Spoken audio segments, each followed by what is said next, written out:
I am so excited for this episode today with Cienna as she really breaks down and just gets nitty gritty with simple, authentic sales strategies. And she shares with us a little bit about her faith and her why for her business. Cienna is a homeschool mama, military spouse, and a sales coach for Christian entrepreneurs who are ready to increase their revenue and grow in Christ. Super excited for this interview, and I can't wait for you to listen. You are listening to Homeschool Moms in Business, where I help homeschooling moms gain clarity and create effective, systemized business plans around their creative passions, empowering them to confidently launch and grow their businesses while only working 10 hours or less a week. I'm Samantha Welch, a homeschool mom and creative business coach who turned my photography passion into a thriving business, all while keeping my schedule manageable and family-centered, and I'm here to help you do the same. Friends, I am so excited to have Cienna with me here today because I know that I personally struggle with just feeling like I can sell well, and she is an expert in this field. And so I'm excited to bring someone else on who can talk to you guys about this and give us some actionable steps so that we can sell better because obviously selling is a crucial part of making a living. It definitely is. Thank you, Samantha, for having me on your show today. I'm really excited to chat all about sales. Awesome.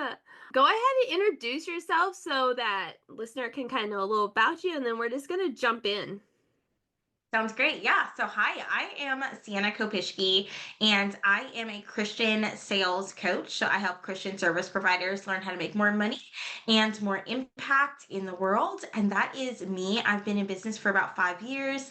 I'm a mama. We are a military family. I homeschool. And that is just like me in a really quick nutshell. Awesome. I love it. Oh, that's quite a feat though, 5 years, because a lot of business owners don't make it to 5 years. So that's really Yeah. awesome. Thank you. This year, 2025, will actually be 6 years in business, and I cannot wait. I'm so excited to celebrate that 6 year mark. But it just has taken my village to support me through the entrepreneurship journey. Yes. Okay, so obviously to be in business that long, you had to have some sort of mindset and confidence to keep pushing forward. So, kind of talk about how can a mom who struggles with selling and building her business, how can she shift her mindset so it doesn't feel just like so like ugh all the time? Yeah, so I would say take the focus off of you.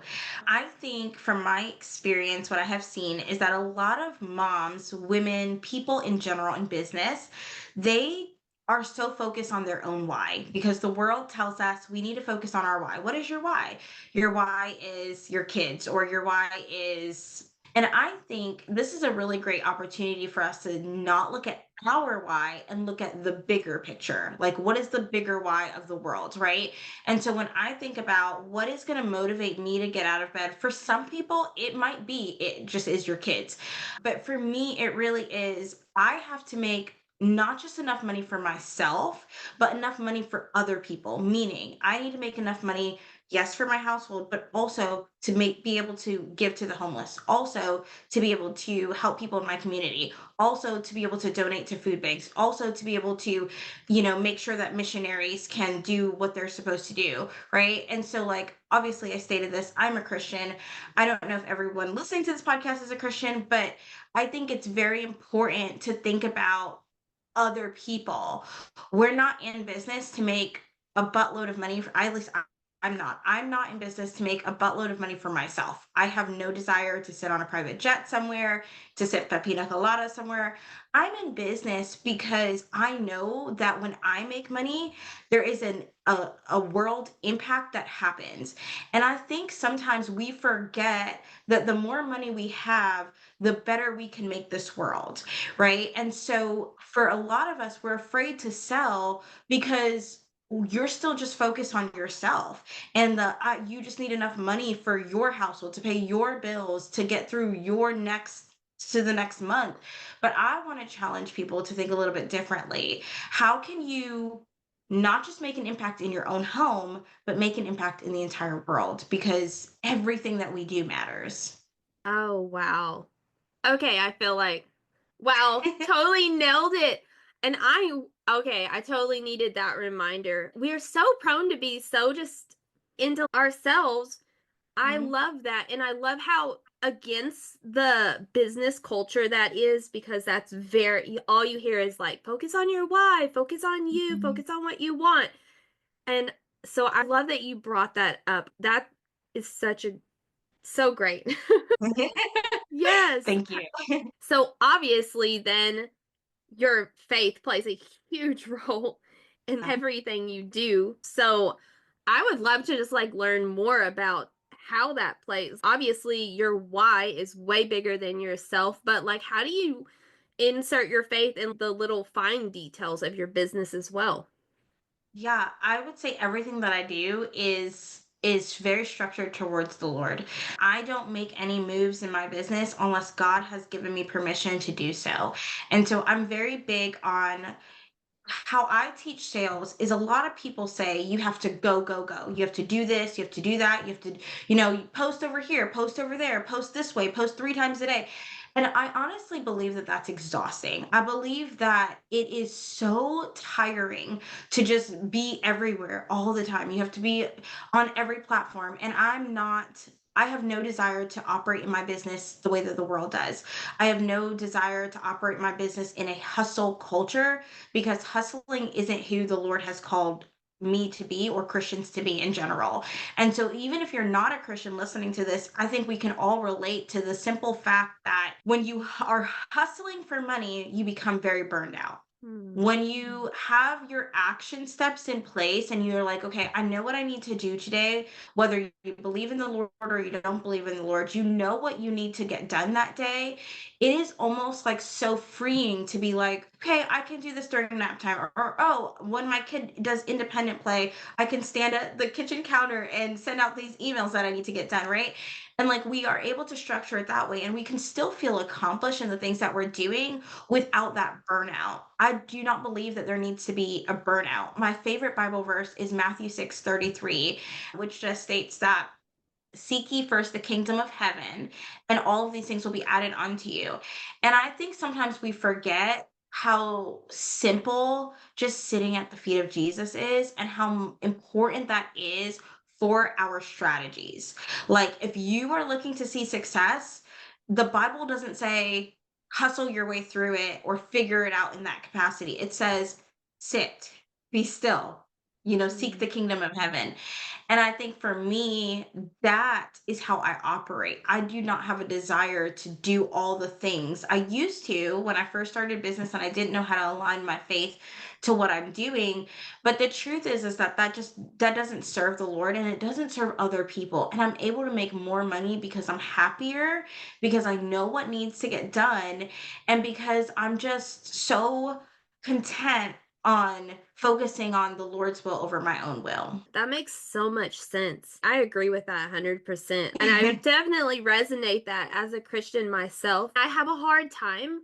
I definitely have a Martha mentality, like the go, go, go, hustle, hustle, hustle, and then complain that no one's coming in to help me instead of just being still and actually like, what do I really need to do and what's actually important in this? Yeah, and the Yeah. truth is that and something that a lot of Christians forget is that Jesus will tell you. Like in Matthew chapter 7, he goes on to talk about how ask and you shall receive, knock and the door shall be opened to you. And then he goes even further to talk about if sinful parents know how to give good gifts to their kids, how much more will our heavenly Father be able to give us good gifts? And when I think about that, I'm so blown away with just Jesus's love. Like, yes, the first priority is our salvation, repentance, and things of that nature, right? But as you grow in Christ, we have to move past the constantly beating ourselves up over sin. Like we sit with Jesus and we say, "You know what, God, I messed up today. Help me overcome this," right? We're not beating ourselves up. We're just sitting at his feet and we understand that the blood it makes atonement, that it wipes that away. but there are gifts, there's an inheritance that we receive as being God's children. And one of those gifts is our businesses, because God tells us specifically in the Bible, and this, I don't believe in like a money gospel. Like I don't believe in turning the gospel around to making money, or prosperity gospel, that's what it's called. Yeah. I do believe that there is truth to the fact that God wants our businesses to succeed. Because if he didn't want your business to succeed, he would have never called us into the entrepreneurial space. And also, too, we wouldn't be able to make a bigger impact. Like, I think of my business as more than just me. And that's why I say, like, we have to take the focus off of ourselves. It can't be your why or my why. It has to be his why. Well, what does he tell us to do? He tells us to tithe, right? You can't tithe if you're just making just enough for yourself. He tells us to help the hungry, people who are in need. You can't possibly help anybody else in this world if you only have what is just enough for your household. When we are so focused on this just enough mentality, then we are actually operating in selfishness, which is outside of the kingdom of heaven. But when we operate in, you know what, I want to help other people. There's more people that I can help. I can give back to my community, or I can give back to this organization, right?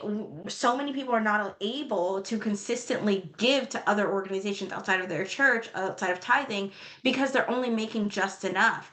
And I think God didn't call us to make just enough. He called us to be able to help people, and you can't do that if you're not making money. And so I think we have to move forward on sales as, okay, I'm doing this because there's a bigger purpose. There's a kingdom level purpose to this. There are people in the community who are depending on me, whether they know you or they don't know you. We're supposed to love all of our neighbors just the same, regardless if they're strangers or not strangers. And so we need to operate from a place of love, from a place of understanding. And that has to start with redefining and renewing our minds to be in a kingdom mindset. Absolutely. Honestly, I couldn't agree more. I feel like I should like have a little emoji that's like bullseye. I love Yes, it. and I love that because those are my like my personal beliefs as well. So let's break down just and go over just like some really simple sales strategies. So give us like, because we don't want to be overwhelmed and we don't want to just be hustling for nothing. Break it down where maybe like 3 or 4 steps that a mom right now can take to just kind of just get into that mode of being able to sell. Yeah.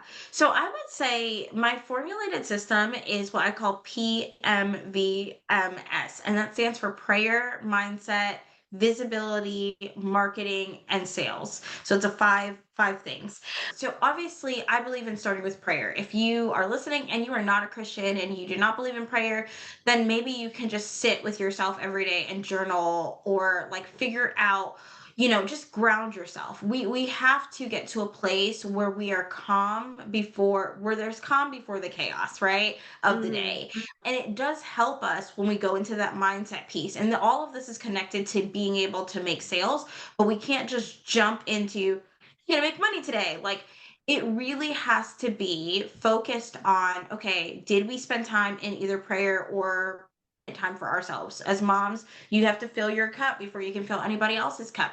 Did you do that, right? Like, people think I'm crazy, but I actually wake up every morning at 2:45 in the morning, except the weeks that I'm on my my girl thing, because my body is so drained during that one week. But outside of that, I wake up at 2:45 in the morning so that I can sit for 2 hours with Jesus. And that is just my time from 3 a.m. to 5 a.m. And my son typically wakes up at 7. So then I give myself time to work, right, as well before he wakes up. But what I will say is, you got to get grounded. Number one. Number two, we got to work on that mindset piece. You have to believe that it's possible for you. And so I tell people a lot, ask for the big scary thing.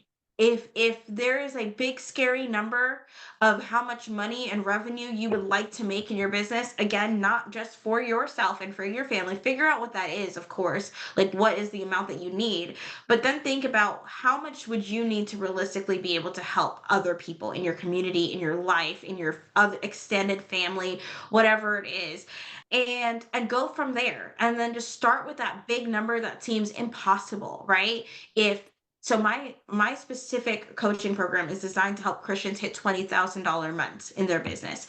If that number seems humongous to you, then that's a great place to start.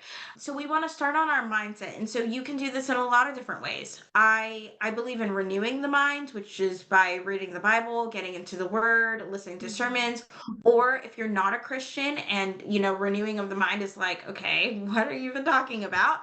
Then I would say for you to really just get into a place where you can experience some form of happiness and release, right? Whatever that looks like for you. And I think in general, the Bible tells us in Philippians chapter 4, I think, I could be wrong, but it tells us, don't complain or argue about things because then people can find fault in us. And so I think, limit how much you're complaining in life. Limit what you're complaining about, right? That is going to help to change the neural pathways in your brain, which are just signals that the brain sends to based off of your thoughts. So like whatever you believe, right? They become thought patterns.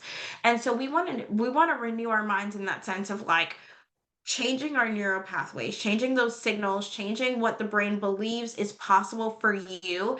And that can happen just by saying it often, stating, okay, I Mhm. really want to hit $20,000, whatever that looks like.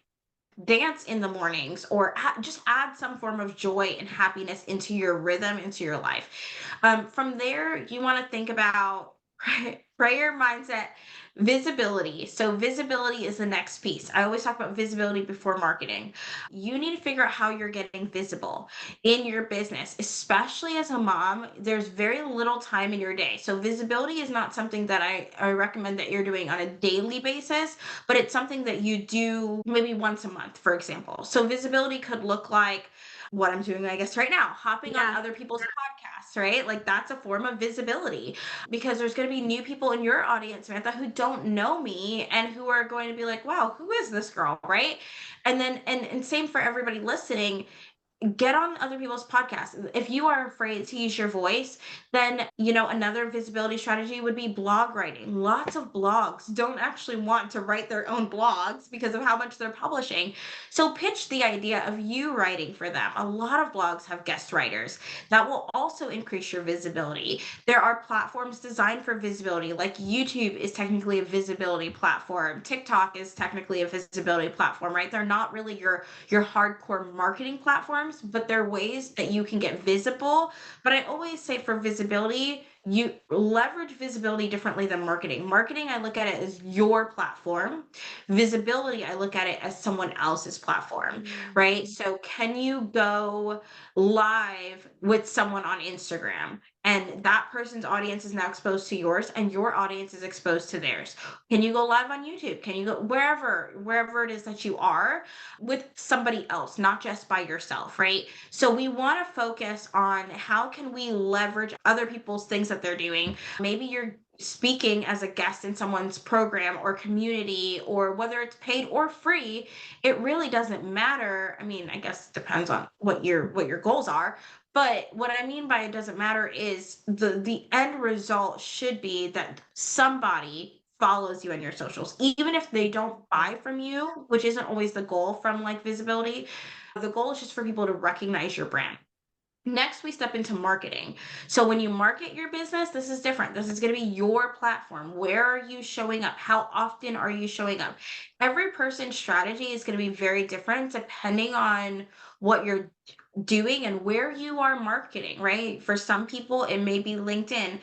Unpopular opinion, if you are a very busy mama, LinkedIn is actually a really great platform for very busy moms because it doesn't take a lot of time in your day to make sales comparatively to Instagram, where Instagram is so heavy on community, talking to people all the time, building relationships. LinkedIn, nobody cares to build a relationship with you. They just want to buy from you. So, I mean, it really just depends on your goals, on your time limits. You're right. You want to figure out what that looks like for you. Where are you going to spend bulk of your time?